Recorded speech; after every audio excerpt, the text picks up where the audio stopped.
Hi, Dr. Jan with Chrysalis Chiropractic here with your 10 tips to better health for this holiday season. The nice thing about these tips is that they're not just for the holiday season. You can use them beyond the holiday season. First thing is to make sure you get plenty of fluids. Some experts believe that you must have 8 ounces of water a day. Others believe that you should just only drink when you're thirsty. I would suggest finding a healthy balance. Don't wait until you're thirsty, but don't force yourself to drink so much water that you don't feel that well. Because actually too much of anything, even water, can be a bad thing. When you drink too much water, it can throw off your electrolyte balance, and that's not a good thing. Tap water is to be avoided because of all the things that they're putting in the tap water. I recommend that you buy a filter and use filtered water. Bottled water I would avoid because of it being in a bottle that's sitting and leaching chemicals into the water. The second thing that you can do for good health is to get plenty of rest.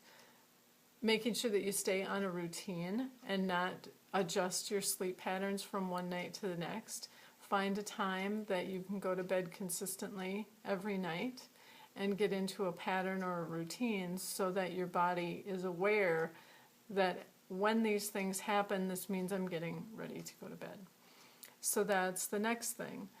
The third thing is your attitude.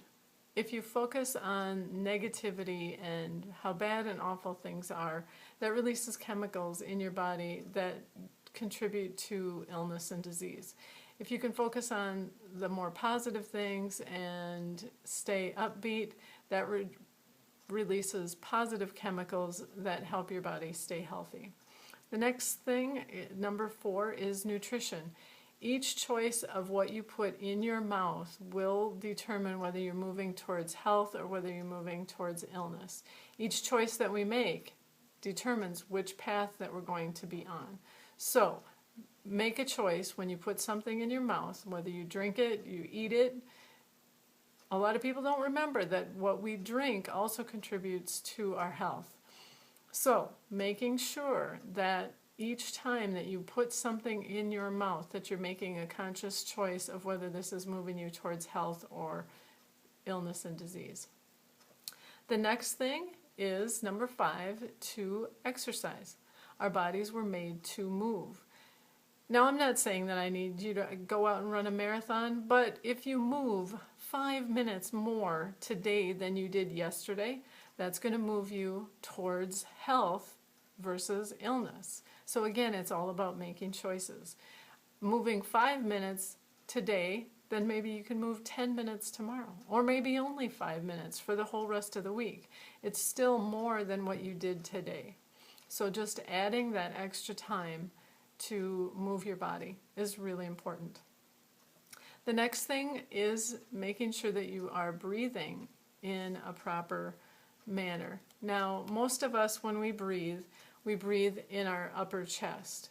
So it's really important that we breathe with our belly. So when we breathe in, our belly should be coming out, and when we breathe out, our belly should be going in, because there's a muscle called the diaphragm that is attached to the lungs. So when you pull that diaphragm down, it makes extra room in your lungs for the air. So when your diaphragm goes down, your stomach should be coming out. And when you breathe out, that diaphragm should be going back up. So it's an up and down movement of the diaphragm. And we tend to breathe the opposite. So put your hand on your stomach, and when you breathe in, the stomach should go out. And when you breathe out, the stomach should go back in. This is sometimes easier to do while you're laying down. So if you're having difficulty doing it while you're sitting, then take a few moments to lie down and do that, where you breathe in, the belly comes out, and breathe out, and the belly goes in. So it's an opposite pattern, if you will. The next thing that is important is to connect. Now, what do I mean by that? Connecting with other people by getting in touch with people, calling them on the phone, writing a letter, just making that connection with someone that you haven't been in touch with for a while. Another possibility for connection is just connecting with yourself and getting in touch with your own inner, the core of who you are at your being. Because we wear so many hats, sometimes we forget, who am I? So getting in touch with who you are at the core is really vital to your health. Another suggestion is to look into alternative medicines. There are so many avenues: massage, acupuncture, tai chi, qigong, healing touch, many, many, many different things. I am a chiropractor, so that is what I focus on, is the health of the spine. And that leads me to the next thing, is that you want to get your nervous system checked, because the spine is what protects the nervous system. The bones in your spine go around the cord, and when that cord is compromised somehow, there can be damage. Now, it may not show up with pain or symptoms right away, because it may be such a slight misalignment that your body doesn't detect it as pain. But it may be that the nerves that are going to the body organs, because the nervous system controls and coordinates all functions in the body, if the nervous system sending messages from the brain through the spinal cord out to the nerves going to your body cannot communicate, that means that whatever that organ is not getting the messages that it should be getting in order to function fully. So my job as a chiropractor is to go in and find those slight misalignments in the spine that may be causing irritation to those nerves that are sending messages back and forth. So it's important to get your nervous system checked, because it controls and coordinates everything in the body. The next thing is to take a look at your medications. Are you taking medications that counteract one another? Are you taking two medications that do essentially the same thing? Are you taking medications that actually cause enough of an imbalance somewhere that some other thing is not functioning? A good example of this would be if you are taking an antacid, whether it's over the counter or prescribed.